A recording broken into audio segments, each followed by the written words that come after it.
Hello guys, hope you are doing good. So today we are going to discuss about Quit India movement. So in class already we discussed about why it happened, what was the consequence, and after this, what happened to India. All those things we discussed. So once again, we are going to repeat this.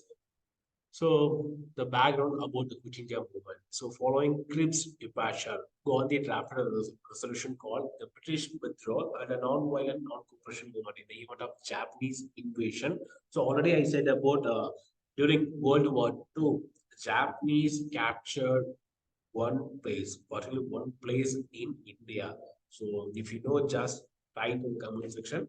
And then the idea for struggle was accepted at the CWC meeting in Wardha, July 14, 1942, CWC Congress Working Committee. So they met in Wardha in July 1942 and decided to give Gandhi command of the non-violent mass movement. So they're waiting for the Gandhiji's command. So the resolution is commonly known as Quit India Resolution. It was to be approved by All India Congress Committee meeting in Bombay in August as proposed by Nehru and second by Sardar Patel. Mahatma Gandhi began the Quit India movement at Gawaliya Tank Maidan in Mumbai, popularly known as. Do you know that what is called Mahatma Gandhi?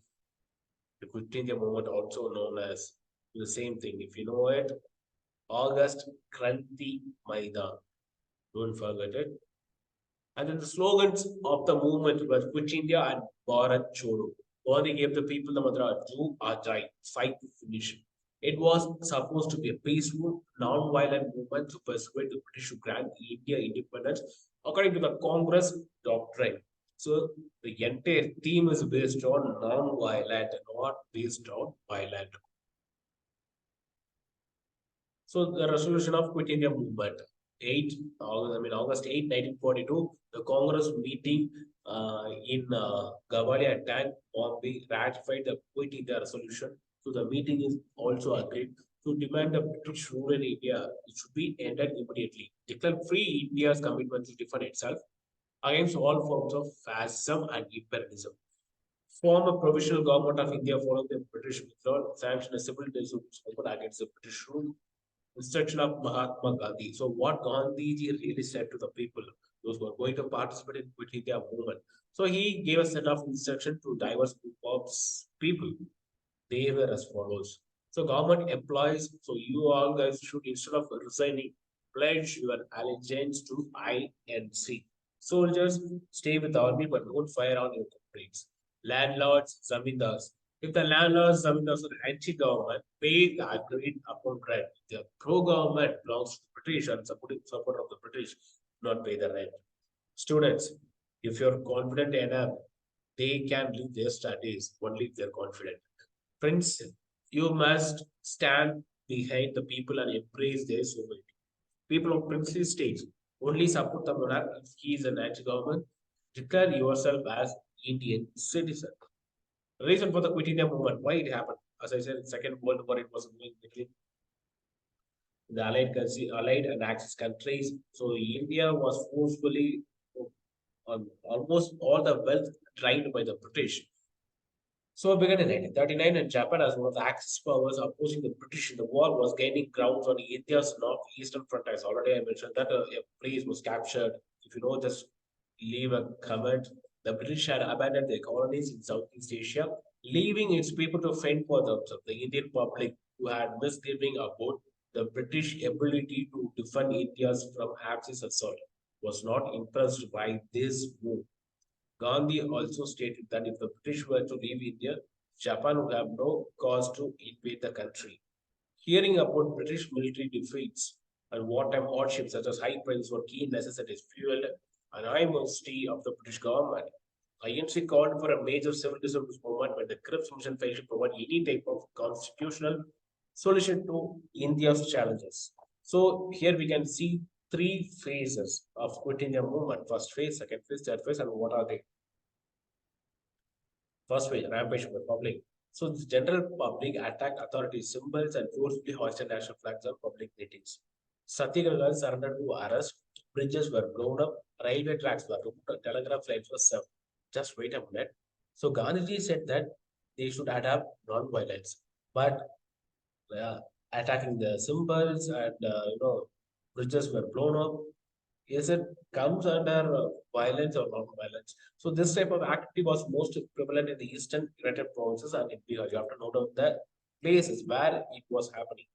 Students reacted by striking in schools and colleges, marching in processions, writing and distributing illegal news sheets, patrika, and acting as couriers for underground networks. Ahmedabad, Bombay, Jamshedpur, Ahmednagar, and Pune workers went on strike. So this was the first phase and second phase. Underground act is a curious thing. It will just make you to study eagerly. Many nationalists fled to the underground and engaged in subversive activities. Socialist, power bloc members, Gandhi Ashramatis, revolutionary nationalists, and local organizations from Bombay, Pune, Satara, Baroda, and other parts of Gujarat, Karnataka, Kerala, Andhra Pradesh, United Provinces, Bihar, Delhi took part in these activities. Ram Manohar Lohiya, Jayaprakash Narayan, important leaders, later Youth and Street of Nivarana, Asapali, Usha Mehta. So these people involved in underground activity. So among them, Usha Mehta founded an underground radio station in Bombay. This phase of underground activity was intended to maintain popular morale by maintaining the line of command and guidance for the distribution of arms and ammunition, because that part was the main thing. So distribution of arms and ammunition. Without these arms and ammunition, how these Indian people will fight with the British?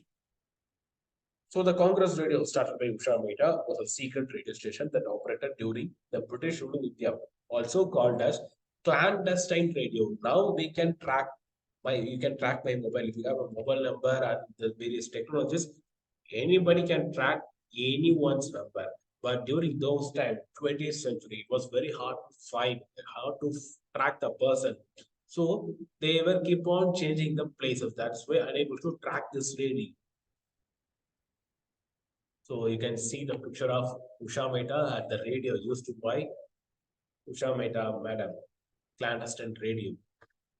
Third phase, parallel governments established many places, including Balia for a week in August 1942 under Chittu Pandey. Many members of the Congress were released as a result of his efforts.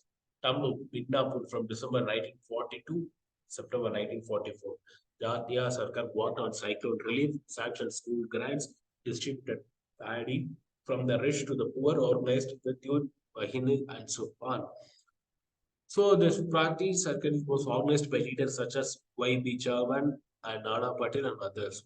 Village libraries and Naya Yadan mandals were established as for prohibition campaigns and Gandhi marriages. Businessmen through donation, shelter, material assistance, students as couriers, simple villagers by refusing to provide information to authority to the Britishers. Pilots and train drivers by delivering bomb and other material, and government officials, including police, all provided active assistance who passed secret information to the activities. So the entire India collaged together and they played a different role towards independence. Impact of the Quit India movement following Gandhi's demand, the British administration arrested all prominent Congress leaders the next year. So Gandhi announced this day, August 8th. So they are going to launch Quit India movement. The next day itself, they got arrested. Nehru, Patel, and others were detained. As a result, newer leaders like Jayaprakash Narayan and Ram Manohar Lohiya took the movement. Aruna Asaf Ali, for example, emerged from the leadership background. This movement resulted in the detention of almost 1 lakh people. To put an end to this unrest, authorities used violence. Mass floggings and lathi charges were used. Women and children were not exempt from the massacre. In total, about 10,000 persons were killed by police shootings. The INC was declared illegal.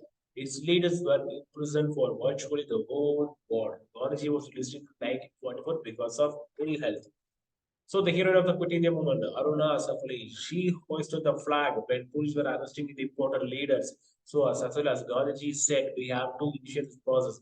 So she hoisted the Indian National Congress flag at Gawadi attack by the in Mumbai on August 9, 1942, after the Quit India was passed. So later we'll come to the part of significance of Quit India movement. So continued without the command of Mahatma Gandhi or any other leader, were all impressed when it began. People from all walks of life turned out in large numbers: students, workers, peasants, women. They were like at a backbone, while the upper classes and bureaucracy remained most loyal to the Britishers. Loyalty to the government has deteriorated significantly. This also demonstrated the depth to which nationalism had progressed. The movement established the fact that it was no longer possible to rule India without the consent of the Indian people. So finally, Britishers came to know that this statement no longer possible to rule India without the consent of the Indian people. Although a certain degree of the popular initiative had been sanctioned by leadership itself, subject to the limitation of the instructions and the element of spontaneity was the higher than before. Furthermore, the Congress had spent a long time ideologically, politically, or essentially prepared for the struggle. Following the uprising among the masses, the British began to seriously consider the topic of Indian independence. These people were keep on asking freedom and also sometimes using non-violence, sometimes using violence, so communal riots, everything held up. So British already tired of this World War II. So finally, they decided to give independence to India. In the 1940s, it changed the nature of political negotiations with the British Empire, okay, paving the path for India's independence. The movement was significant in that it put the demand for independence on the immediate agenda of the national movement. There would be no India after India. Conclusion: the Quit India movement was a watershed moment in the sense that it established a stage for the further Indian politics. Freedom struggle was won by we, the people who fought for India's independence in the Quit India movement. Throughout this conflict, ordinary people demonstrated unrivaled heroism and militancy.